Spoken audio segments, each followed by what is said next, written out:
Hello everyone, welcome to my another blog. আজকে আমরা যাব আমার ড্রিম ডেস্টিনেশন, আর এই নামটা আমার বরই দিয়েছে ওই জায়গাটার। আর সেই আমার ড্রিম ডেস্টিনেশনটা কোথায় সেটা তোমরা একটু পরেই দেখতে পাবে।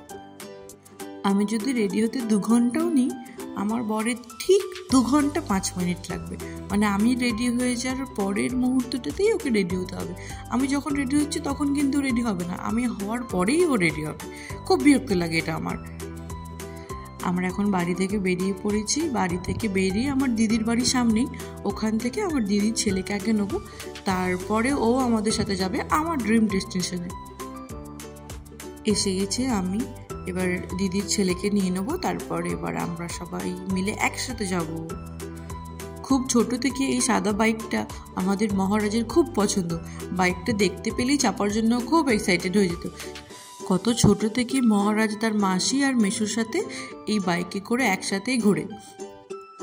আমাদের মহারাজের সিটটাও কিন্তু রিজার্ভেশন করা থাকে, একদম ফ্রন্ট, একদম সামনের সিটটা।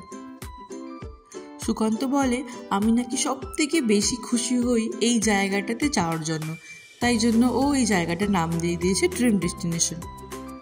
আর আমার ড্রিম ডেস্টিনেশন আমার বাড়ি থেকে এই বাইকে করে 10 থেকে 15 মিনিট লাগে, তার থেকে কমই লাগে অ্যাকচুয়ালি। এটা কিন্তু ঘুমোচ্ছে না, ওটা কিন্তু ওইভাবেই শুয়ে শুয়ে যাচ্ছিল।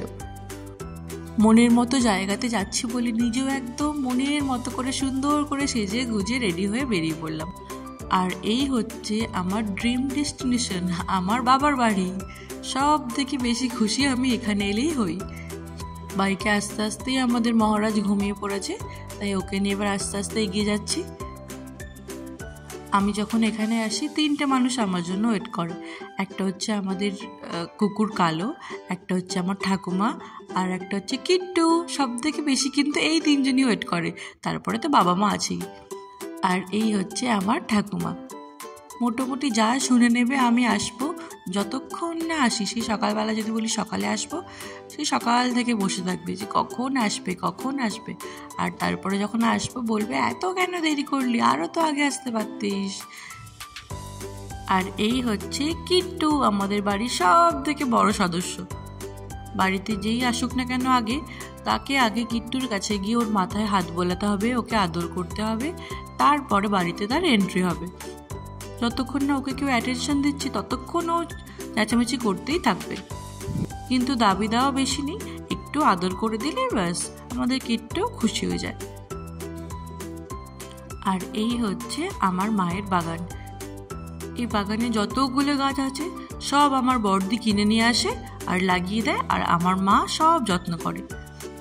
সেই দিক থেকে দেখতে গেলে এটা আমার মা আর বড়দি দুজনেরই হাতের তৈরি বাগান।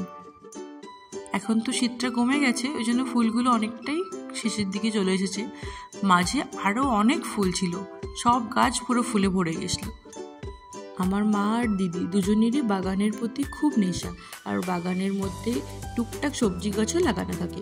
আর তার মধ্যেই হচ্ছে বেগুন গাছ, বেশ সুন্দর বেগুনগুলো হয়েছে গাছে। বাড়িতে লাগানো যে কোনো সবজিরই টেস্ট যেন আরেকটু বেশি ভালো হয়ে যায়।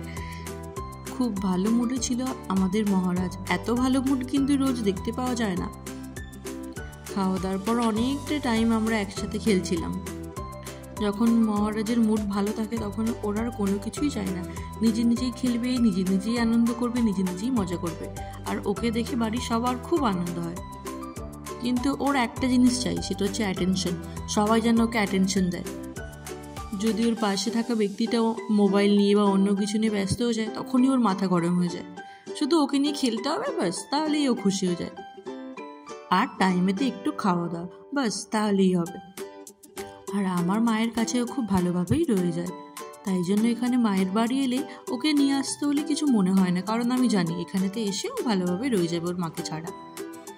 আবার বাড়ি ফেরার টাইম হয়ে গেল। আজকের মতো তাহলে ভিডিওটা এখানেই শেষ করলাম। দেখা হবে পরের আরেকটি ভিডিওতে। ততক্ষণের জন্য টাটা।